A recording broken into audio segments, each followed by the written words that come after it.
Evangelho de Lucas, capítulo 12, do versículo 16 ao versículo 21.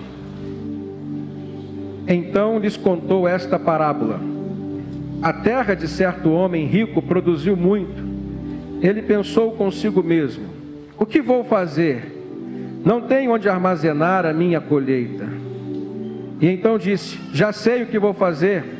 Vou derrubar os meus celeiros e construir outros maiores, e ali guardarei toda a minha safra e todos os meus bens.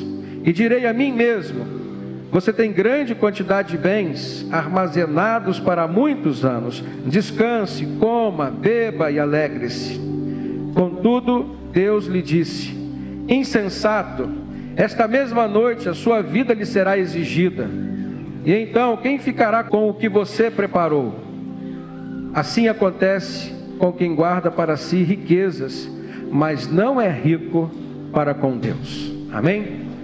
A gente vendo Jesus trazer essa parábola aos seus discípulos e a todos que estavam lhe ouvindo, com certeza a gente tem que parar e pensar sobre uma necessidade que todo ser humano tem de fazer planos, de sonhar.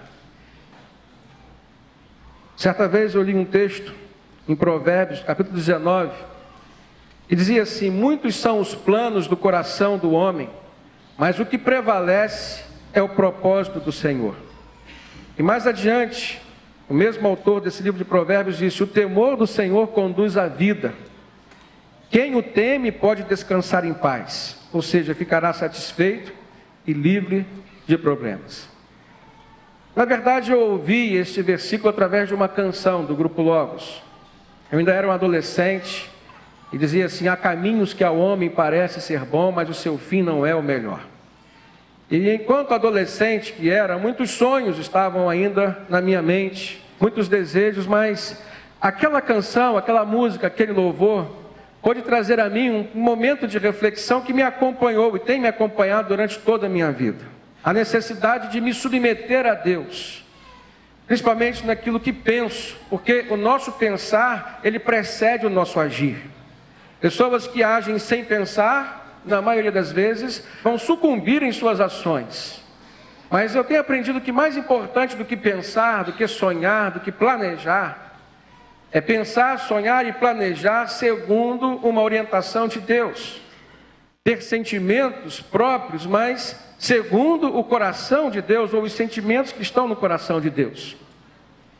Certa vez eu li uma frase que dizia que sonhar é desenhar com o coração aquilo que te acorda para a vida. E de fato, irmãos, a nossa vida não tem muito sentido quando nós deixamos de sonhar. Agora, através dos nossos sonhos, é que nós liberamos a capacidade de criarmos, a nossa capacidade de empreender, a nossa capacidade de nos relacionarmos com as outras pessoas e também com o mundo ao nosso redor. Mas dentro de uma espiritualidade cristã, e eu quero me referir a esse recorte cristão, ou seja, a Bíblia, a palavra de Deus, o exemplo dado por Jesus, a gente percebe que existe uma janela pela qual nós enxergamos uma outra perspectiva dos nossos sonhos. E além de construir o nosso futuro, os nossos sonhos, eles nos permitem uma capacidade de nos relacionarmos com Deus e de trazermos à vida essa essência que dá aroma a tudo que nós sonhamos. Eu aprendi que sonhar com Deus é algo prazeroso. Sonhar os sonhos de Deus é algo melhor ainda, porque a gente tem a certeza de que vai dar certo. Eu estou falando para uma igreja que tem experiências missionárias, e o campo missionário é um campo onde as coisas sempre darão certo, porque ali nós temos a certeza, a convicção de que o que estamos fazendo é um propósito de Deus. Mas eu quero alertar a igreja para outros campos missionários, que não esses que nós enxergamos lá fora, onde a gente vai procurar pessoas que estão carentes do Senhor Jesus e que às vezes nem conhecem Jesus e nem sabem que Jesus existe. Existe um campo missionário que se chama família. E embora ali haja pessoas que já ouviram falar de Jesus, que sabem que Jesus existe, e que até conhecem Jesus, talvez não na totalidade ou na profundidade necessária para suprir as suas necessidades existenciais, mas ali existe um campo missionário. E portanto nós precisamos submeter os nossos projetos familiares a Deus também. Por que estou falando isso? Porque às vezes a gente enxerga nas famílias, mesmo que cristãs, problemas, uma dificuldade de progredir nos seus relacionamentos, no desenvolvimento harmonioso. Agora, por quê? Por que isso acontece? Não deveria acontecer. Mesmo que diante da palavra de Jesus dizendo, no mundo tereis aflições, mas Jesus não está falando que em todos os momentos nós teríamos aflições. Jesus não estava falando que em todos os lugares nós teríamos aflições. Jesus estava nos ensinando e está nos ensinar hoje que temos que estar preparados para as aflições que porventura nos vierem, mas nós temos a condição de, em Jesus, nas palavras de Jesus, estarmos nos preparando para evitarmos as aflições. É maravilhoso a gente ver Jesus operando, trazendo um milagre, trazendo solução, consertando aquilo que nós muitas vezes desconstruímos, ou reparando algo que a própria vida veio trazendo como dificuldade e adversidade a nós. Mas é mais maravilhoso ainda, irmãos, você ter uma vida maravilhosa na presença de Deus, deslanchando, por exemplo, em paz, em harmonia, tendo uma família equilibrada, tendo uma vida profissional profícua. Por quê? Porque você sempre se submeteu a Deus e sempre caminhou nos caminhos do Senhor. Por que esperar os problemas acontecerem se você pode evitá-los? Existe uma área da ciência chamada gestão, que tem me feito pensar sobre um outro lado que a ciência não contempla, que é a espiritualidade. E aí, unindo as duas coisas, eu penso na gestão espiritual da vida. Todos nós precisamos aprender a gerir as nossas vidas com um olhar espiritual, aplicando, por exemplo, a nossa fé, aplicando, por exemplo, aquilo que Deus tem nos ensinado. E se sonhar e planejar são ações ligadas à gestão, se gestão é o ato de gerir, e se gerir é a mesma coisa que administrar, que gerenciar, nós precisamos, irmãos, estar administrando, gerindo a nossa vida sob a perspectiva de que somos gestores espirituais. E que quando nós olhamos por este foco, todas as outras áreas da nossa vida vão fluir de uma maneira muito melhor. A espiritualidade existe porque Deus nos deu uma dimensão espiritual. A Bíblia diz que Ele do barro criou o homem e soprou, ou seja, colocou um espírito, a alma vivente, neste ser material. É impossível nós queremos ter sucesso na nossa vida sem olharmos para essa dimensão, negligenciando aquilo que Deus mesmo nos acrescentou. E Jesus trouxe a chave para tudo isso, quando Ele disse que Deus é Espírito e importa que os seus adoradores o adorem em Espírito, mas em verdade. Então é nessa dimensão espiritual que todos nós temos, que nós nos comunicamos com Deus, e nós recebemos de Deus tudo aquilo que é necessário para gerirmos a nossa vida, a nossa família, nossa vida profissional, os nossos relacionamentos que são tão necessários para a nossa alegria e felicidade aqui. Eu vejo que a gestão espiritual dos nossos sonhos, ela exige de nós uma submissão dos nossos planos a Deus. Na parábola que Jesus contou, havia um homem próspero financeiramente, muito rico, tanto que o que ele já tinha como celeiro para armazenar toda a sua safra, toda a sua produção, não era suficiente. Então ele parou e ele fez planos, ele sonhou. E diz o texto de uma forma muito clara: então eu pensei, vou destruir todos esses celeiros e construir novos ainda maiores.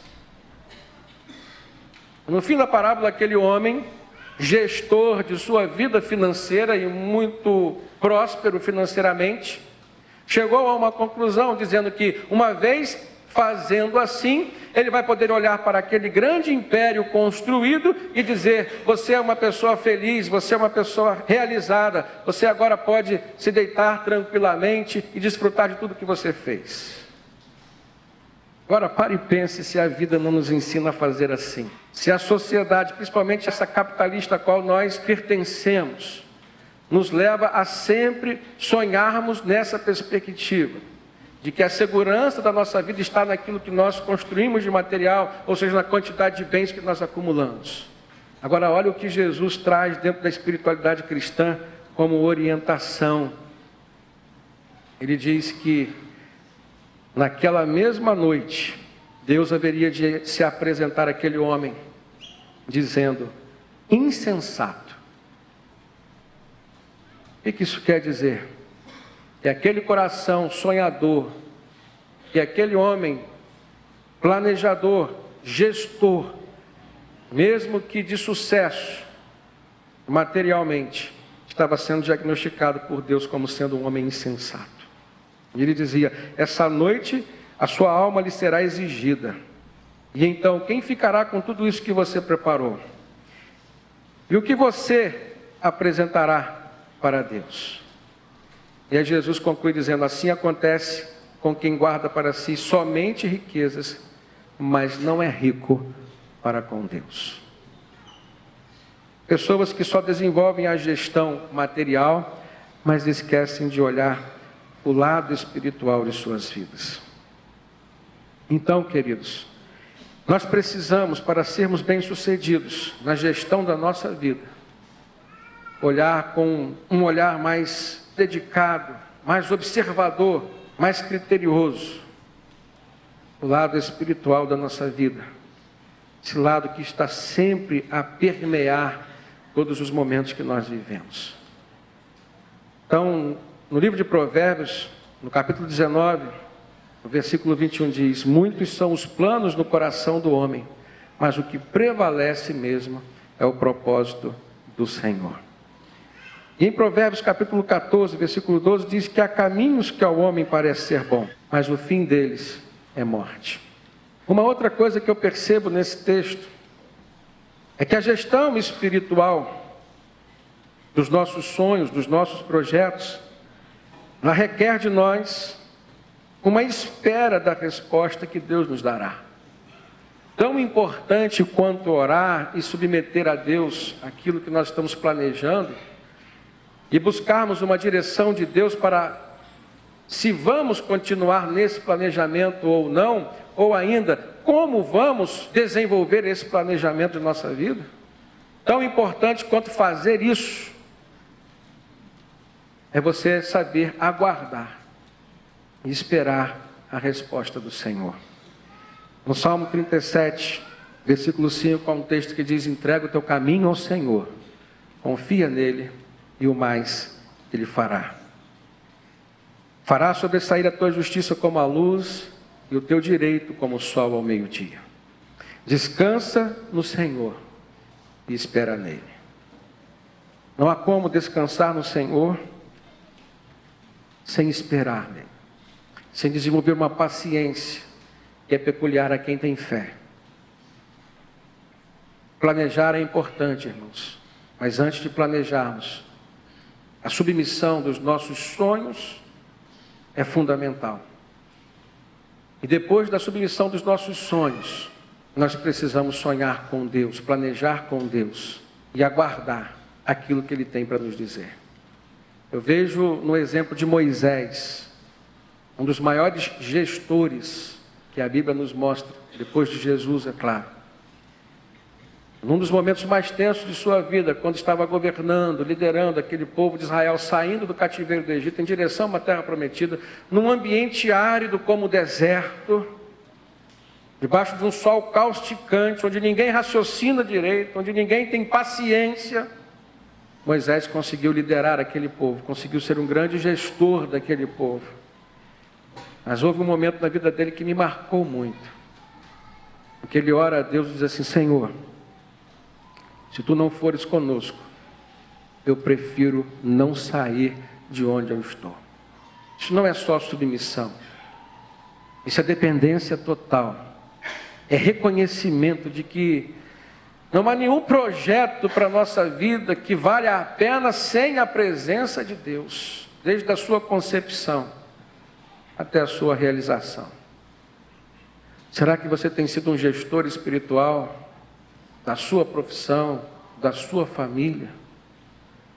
Será que você tem buscado a Deus? Será que você tem submetido a Ele? Será que você tem aguardado a resposta dEle?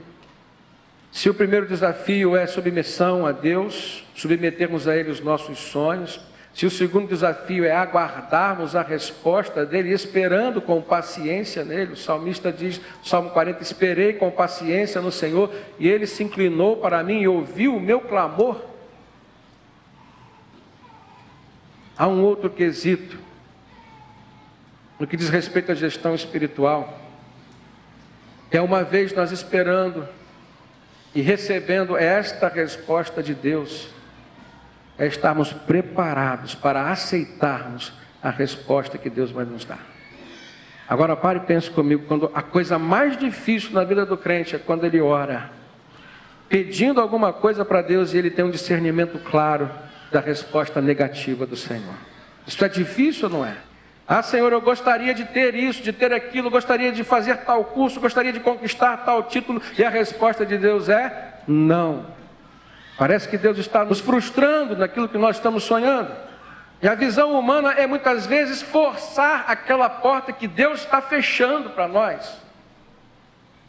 Mas a visão espiritual de um gestor espiritual é dizer, muito obrigado, Deus, porque o Senhor fechou essa porta. Porque eu, na minha infinitude, não tenho condição de saber o que me espera do outro lado. Mas o Senhor sabe. A visão do ser humano cristão é, muito obrigado, Deus, porque o Senhor está me livrando de um grande problema que eu nem imaginava passar por ele. É maravilhoso você se preparar para receber o sim, mas também se preparar para receber o não de Deus, porque até o não de Deus é bênção para nós. A Bíblia diz que os sonhos de Deus não podem ser frustrados. Ela não diz que os sonhos dos homens não podem ser frustrados. Então a gestão espiritual ela nos traz o desafio de aceitarmos a resposta do Senhor, mesmo quando nós não concordamos com ela. É difícil, mas é necessário. E às vezes, irmãos, o desafio é maior. Você recebe uma resposta de Deus e você precisa se preparar para caminhar na direção que Ele está te respondendo. Tanto sim quanto não se tornam desafios. Porque se for o não, o desafio vai ser de mudar a rota, refazer seus projetos, os seus planos. E se for o sim, vai ser, bom, o Senhor permitiu, e agora? Eu vou entrar por esse caminho. Mas não é só entrar pelo caminho que Deus permitiu, irmãos. É saber caminhar por ele. Da mesma forma que você se submeteu no início, você precisa estar sempre se submetendo, dependendo do Senhor, durante a sua caminhada, durante a sua vida. Então não é porque você submeteu o seu sonho de ter uma família, que agora, recebida a resposta, e você encontrou o homem ou a mulher de Deus para você, que você vai tocar a sua vida do seu jeito. A submissão tem que continuar, a dependência tem que continuar. Sua família só vai ser um sucesso se Deus, que permitiu que você a constituísse, continuar caminhando com você. Mas infelizmente não é sempre assim. Nossa natureza humana, carnal, pecaminosa, ela luta, ela tenta nos fazer sempre estarmos independentes de qualquer pessoa, inclusive Deus. Então, quando a resposta de Deus é um sim, a gente ainda tem o desafio de conseguir força e coragem para enfrentarmos as dificuldades.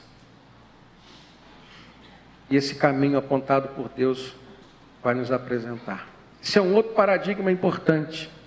Não é porque Deus te apresentou um caminho que você vai encontrar facilidade por esse caminho.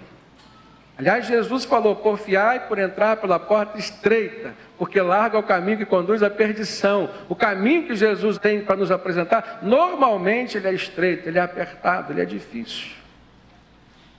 Porque ao longo dessa caminhada você vai ter sempre propostas, facilidades, atalhos, que aos olhares humanos poderão soar como muito atrativos.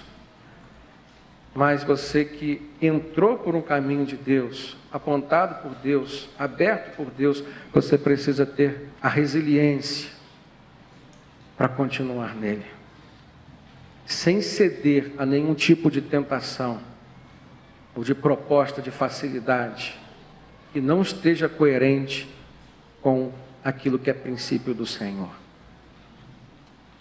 Então, às vezes, nós entramos num caminho apontado por Deus, mas nos desviamos dele porque alguns atalhos foram abertos. E eu te pergunto, quem abriu esses atalhos?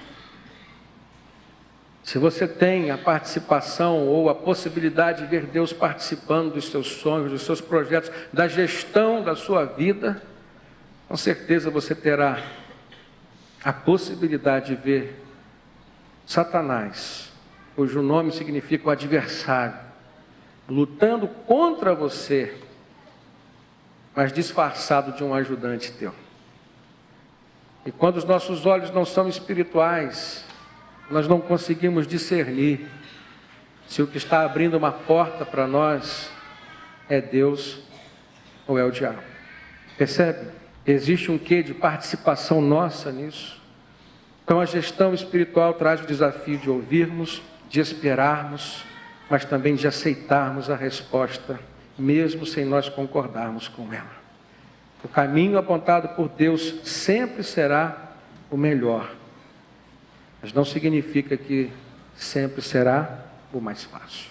Uma outra questão que eu percebo sobre a gestão espiritual, e está nesse texto que nós lemos, é que ela exige de nós o temor a Deus.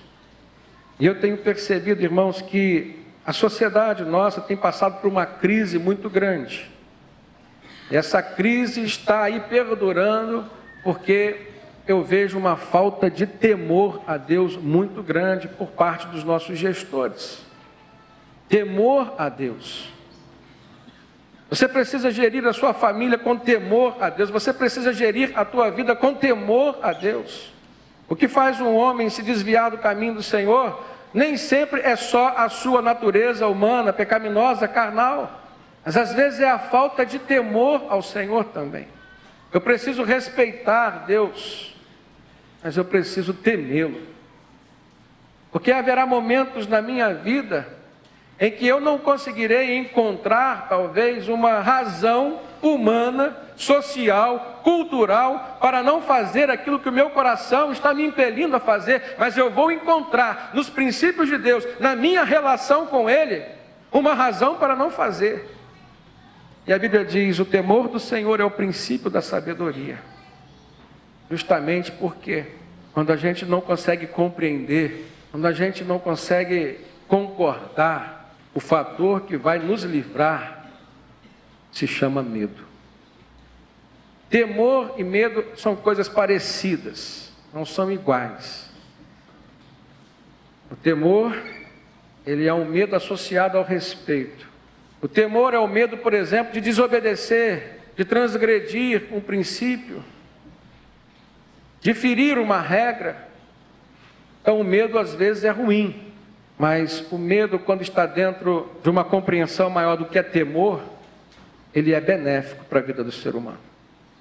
Eu vejo um outro princípio estabelecido na Bíblia para nós desempenharmos uma gestão espiritual profícua. Esse princípio diz respeito à maneira como a gente vai obedecer a Deus. Se o temor a Deus nos leva à obediência, eu preciso refletir sobre as minhas atitudes, mesmo no campo da obediência. Então esse texto de Provérbios 19 que eu falei, mais adiante no versículo 23 diz, o temor do Senhor conduz a vida e quem o teme pode descansar em paz e livre de problemas. Dessa maneira a gente pode concluir, irmãos, que tão importante quanto sonhar é a maneira como se sonha. Eu preciso sonhar com temor a Deus. E tão importante quanto obedecer a Deus é a maneira como eu vou obedecê-lo. Eu preciso obedecer a Deus com prazer. É dentro desse ambiente de relacionamento com Deus que a gente começa a conhecer aquilo que Deus tem de melhor para lançar sobre a nossa vida, como sentimentos, por exemplo. É algo que está oculto a Ele durante toda a sua vida.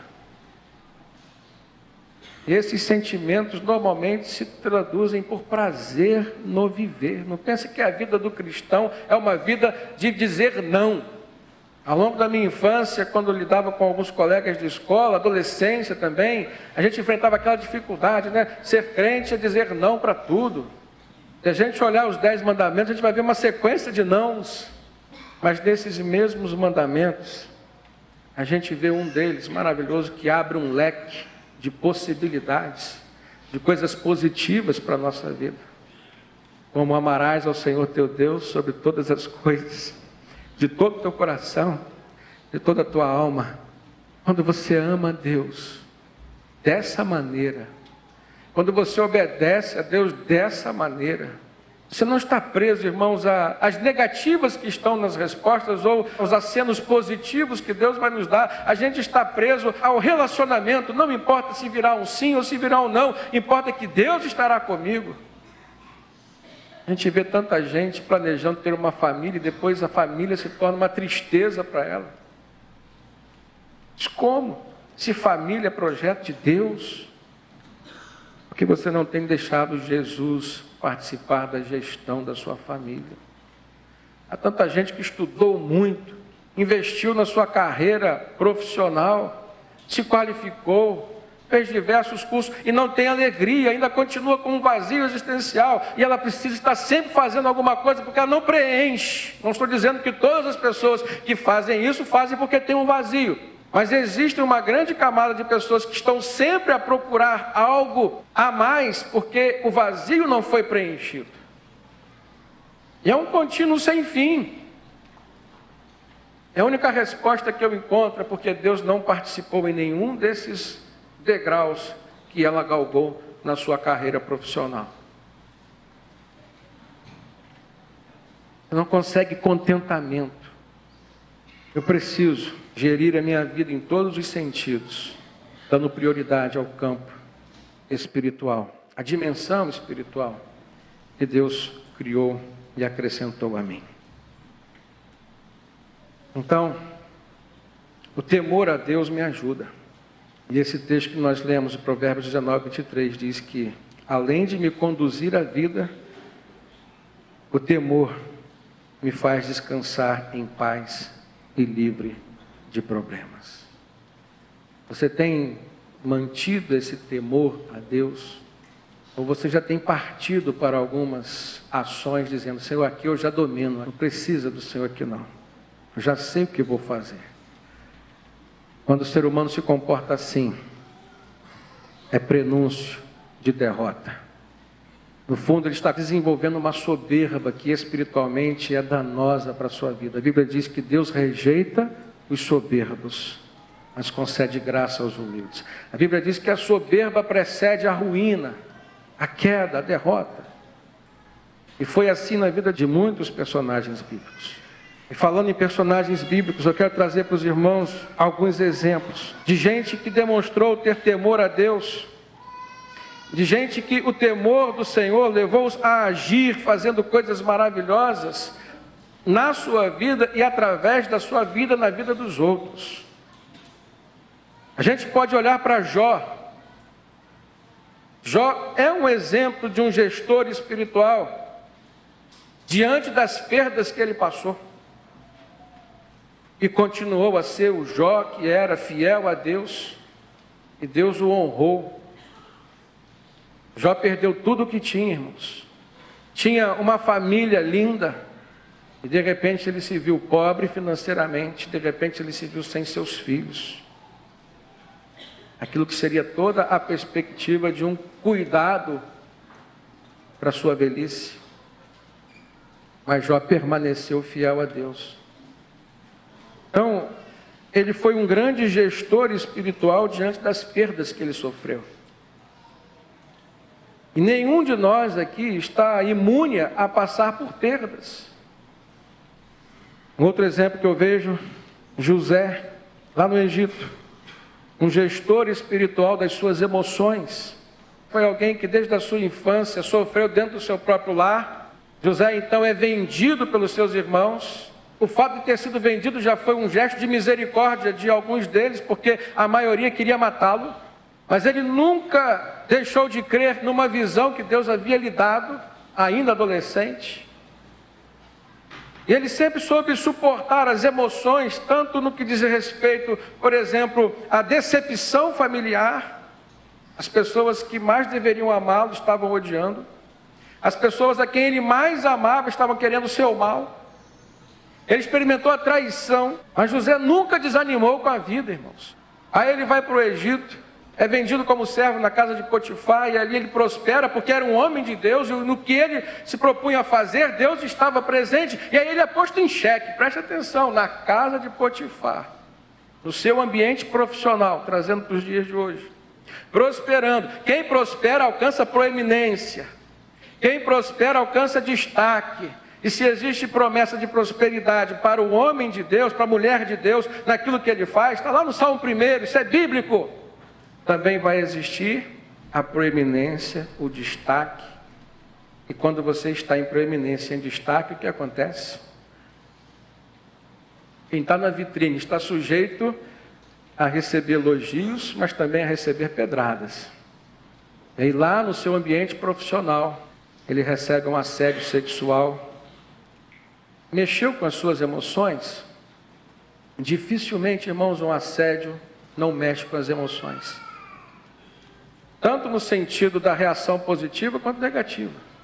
Mas José, gestor espiritual das suas emoções, disse não em todos os momentos. Se nós olharmos o texto, Gênesis capítulo 39, no versículo 9 diz assim: e aconteceu depois destas coisas que a mulher do seu senhor, do seu chefe, pôs os seus olhos em José e disse: deita-te comigo.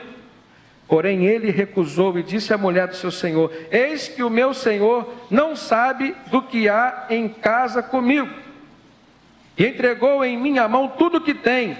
Ninguém há maior do que eu nesta casa, e nenhuma coisa me vedou, senão a ti, porquanto tu és a mulher dele.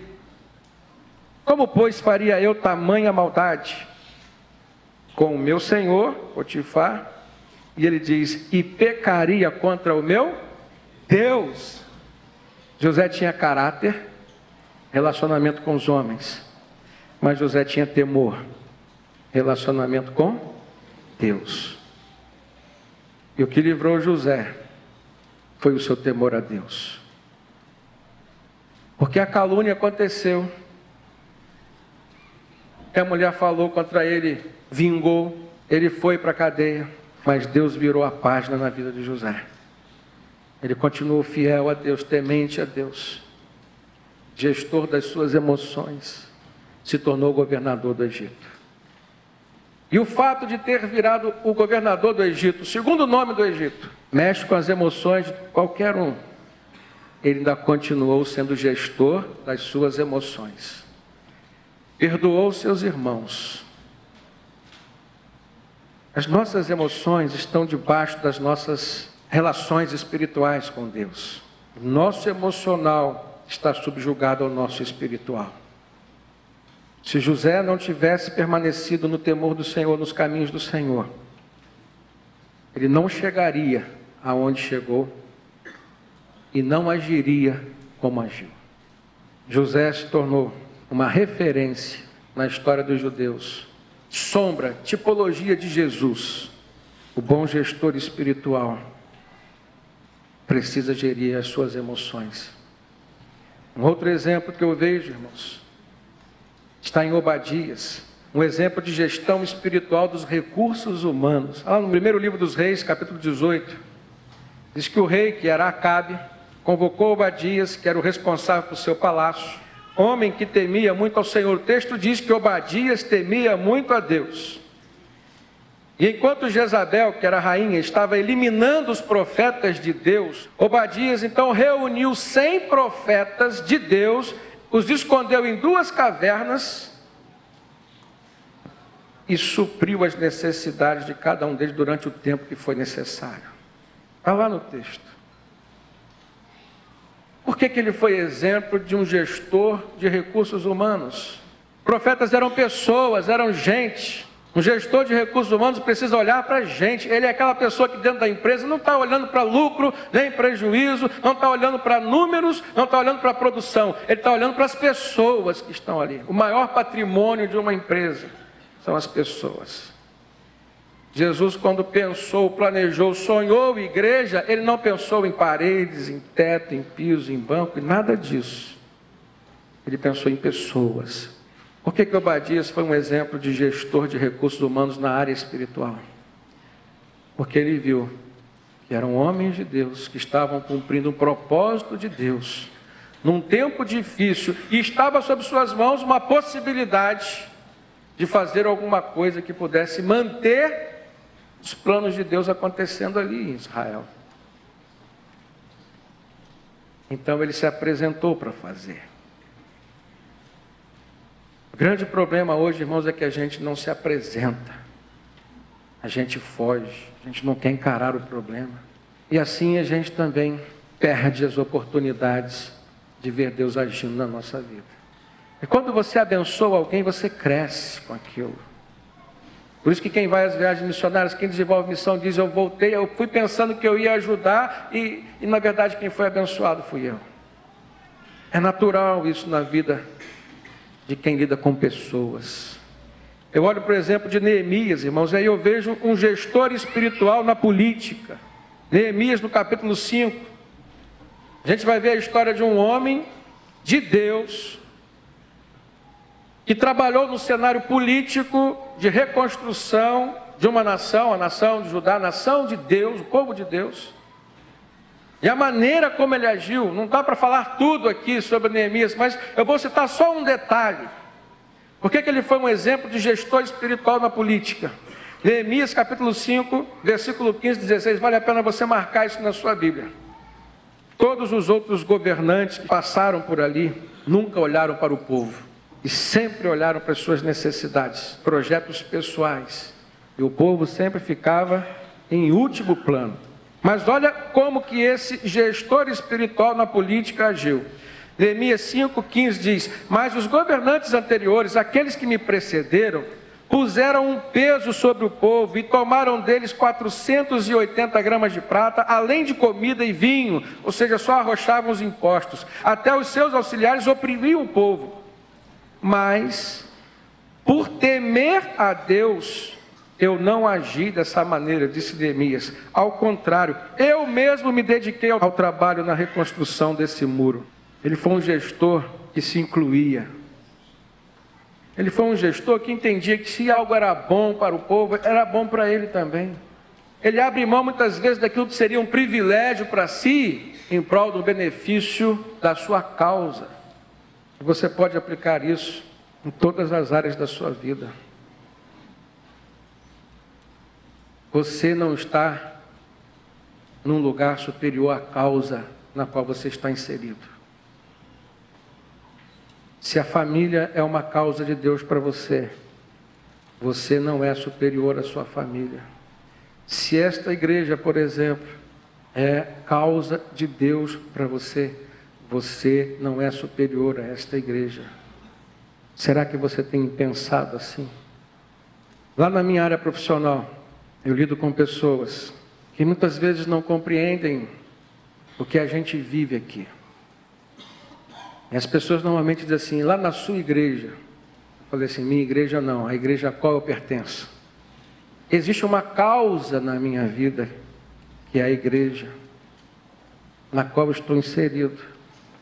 Portanto, a igreja é mais importante do que eu. Foi isso que o apóstolo Paulo nos ensinou. E a causa de Paulo, como a nossa, não se limita à igreja. Ela é o reino de Deus. Ninguém é mais importante do que o reino de Deus. Significa que nós precisamos estar sempre prontos a dizer não para nós, para que a causa a qual nós servimos receba um sim. Grande problema nosso é não estarmos prontos para renunciarmos ao nosso eu. Eu vejo um exemplo de Cornélio, um gestor espiritual dos recursos materiais. Atos capítulo 10, logo no início assim: havia em Cesareia um homem chamado Cornélio, centurião do regimento conhecido como italiano. Ele e toda a sua família eram piedosos e tementes a Deus, dava muitas esmolas ao povo e orava continuamente. Gestor material, dividia aquilo que tinha com quem precisava.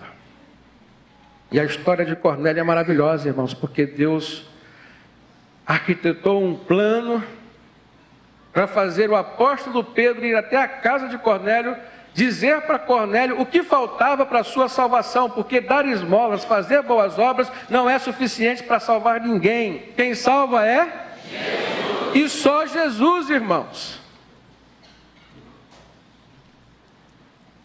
Paulo disse, pela graça sois salvos por meio da fé, e isso não vem de vós, é um dom de Deus, não é pelas obras, para que ninguém se vanglorie.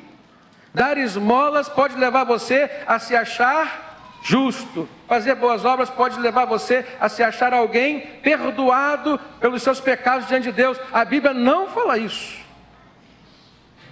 Só quem perdoa pecados é Cristo, porque só Cristo morreu sem pecados pela humanidade. Agora as obras são consequências na vida de quem tem Cristo, porque Cristo foi exemplo de obras.